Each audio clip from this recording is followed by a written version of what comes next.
Qu'est-ce que vous savez de l'esclavage?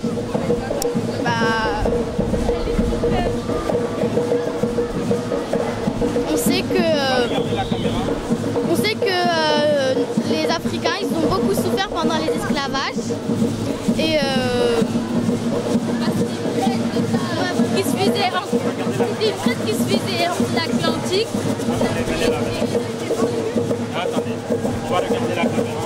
C'était une traite qui se faisait entre l'Afrique et l'Europe. Et en fait, les Africains, ils étaient vendus par les Africains eux-mêmes.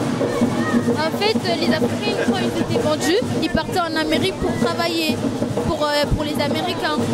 Après, quand ils travaillaient, il y avait des gens, ils faisaient tout. S'ils ne faisaient pas ça, ils étaient frappés et tout. Souvent, ils les jettent dans l'eau. Souvent, voilà. Et ça nous fait très très mal.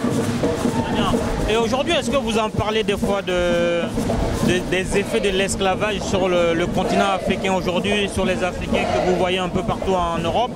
Est-ce que ça vous arrive d'en parler avec vos copains, vos copines africains? Pas trop, forcément moi pas trop, dans mon cas pas trop. Mais bah oui, parce qu'on voudrait savoir comment leurs ancêtres ils ont vécu et c'est quand même douloureux. Ouais.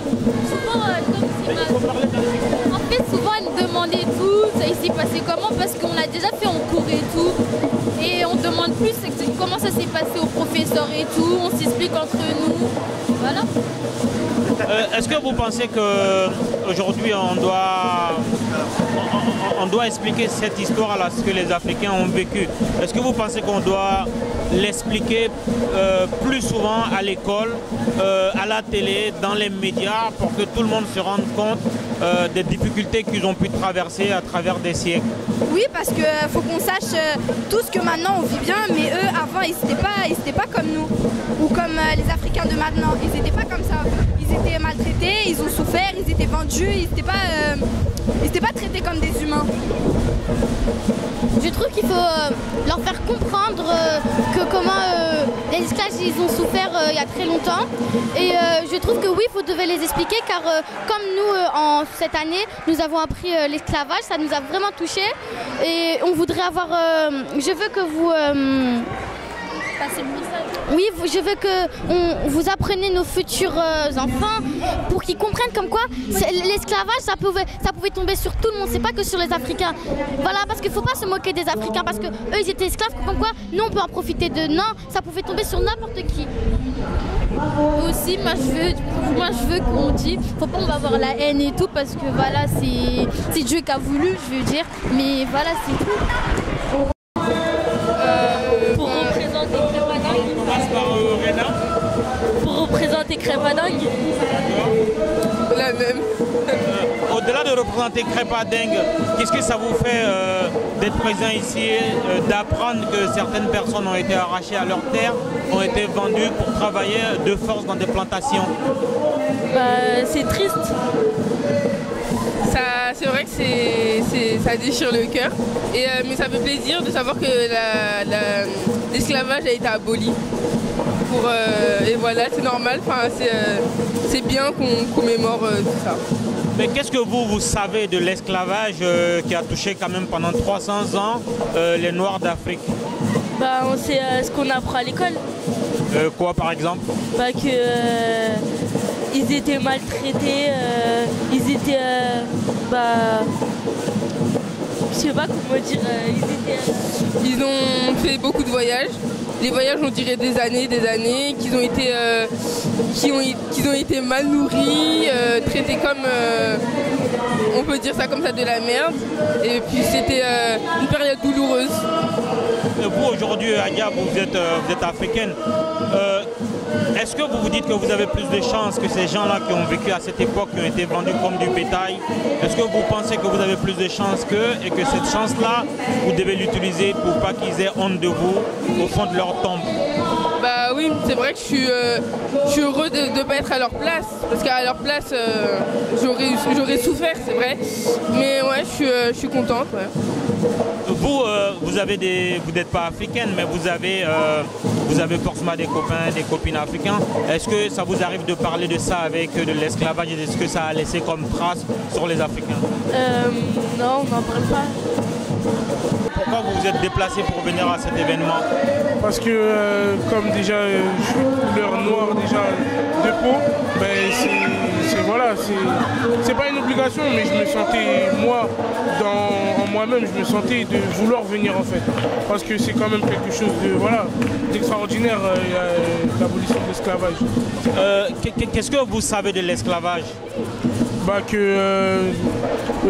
On importait des noirs pour les faire travailler. On les traitait comme des chiens, pire que des chiens. Ils dormaient par terre, ils étaient maltraités. Et des fois, il y en a ceux qui ne pouvaient pas travailler, on les tuait directement. On les achetait au marché comme des bêtes sauvages. Ce n'est pas une vie en fait. Ils étaient traités pas comme des êtres humains, ils étaient traités comme du n'importe quoi en fait. Mais vous avez quel âge déjà, Madou? 16 ans. Et comment vous avez appris tout ça, tout ce que vous venez de nous dire sur la vie des esclaves? Où est-ce que vous l'avez appris? J'ai appris ça à l'école et aussi parce que, comme je vous ai dit au début, je suis noir, donc je m'intéresse quand même un peu à mon histoire. Je m'intéresse quand même à l'histoire de mes ancêtres. Aujourd'hui, donc vous savez votre histoire, l'histoire de vos ancêtres certains qu'on a vendus dans les plantations pour travailler. Est-ce qu'aujourd'hui vous vous dites que vous avez plus de chances que eux et que vous devez saisir cette chance-là pour faire des choses positives, pour pas que de leur tombe ils aient honte de vous voir aujourd'hui un homme libre mais qui passe son temps à faire des choses négatives? Ouais, je pense que maintenant cette force on doit l'utiliser pour faire des choses positives, pour réussir dans nos ambitions, pour réussir nos rêves, pour vraiment aller de l'avant. On doit prendre ça comme une force en fait. On doit pas les décevoir en fait. On doit pas rester là à faire n'importe quoi, à faire des choses négatives et à avoir des problèmes. On doit plutôt avancer de l'avant, réussir dans nos vies et faire quelque chose de concret plus tard dans notre vie. Parce que ça me tenait vraiment à cœur, vu que je fais partie de la communauté noire et que je pense que c'est très important que les jeunes aujourd'hui et moi-même nous cultivons, qu'on en apprenne un peu plus, parce que j'ai appris beaucoup de choses aujourd'hui que je ne savais pas par rapport à tout ce qui s'est passé avant et c'est très enrichissant. À titre personnel, comment tout ce que vous savez de l'esclavage en dehors de cet événement-là, où est-ce que vous l'avez appris? À l'école, tout simplement à l'école ou par le biais de mes parents, mes grands-parents qui m'ont appris beaucoup de choses aussi. Donc voilà. Est-ce que vous estimez qu'on en parle suffisamment à l'école, dans les médias, partout où ça devrait l'être? Est-ce que vous pensez que c'est suffisant ou il faut aller encore de l'avant et apprendre vraiment l'histoire de cette Afrique-là qui a subi 300 ans d'esclavage? Est-ce que vous pensez qu'il faut en faire encore plus? Je pense qu'il faudrait en faire beaucoup plus parce que pour 300 ans d'esclavage, on n'en parle que seulement 10 minutes à l'école. Alors qu'on devrait en parler beaucoup plus, que ça nous tient vraiment à cœur à nous tous. Et je pense que ça permettrait aussi aux jeunes de voir ce qui s'est réellement passé avant. Et voilà. Est-ce que dernière question, est-ce que vous vous dites que vous avez quand même eu de la chance que vous aurez pu naître à cette époque-là où le noir il se faisait acheter? Déjà vous êtes de très grande taille, on vous aurait acheté tout de suite. Est-ce que vous vous dites que finalement vous avez plus de chance que les noirs de cette époque-là et que cette chance-là vous devez l'utiliser pour faire des choses positives pour pas que de leur tombe ils aient honte de vos actions?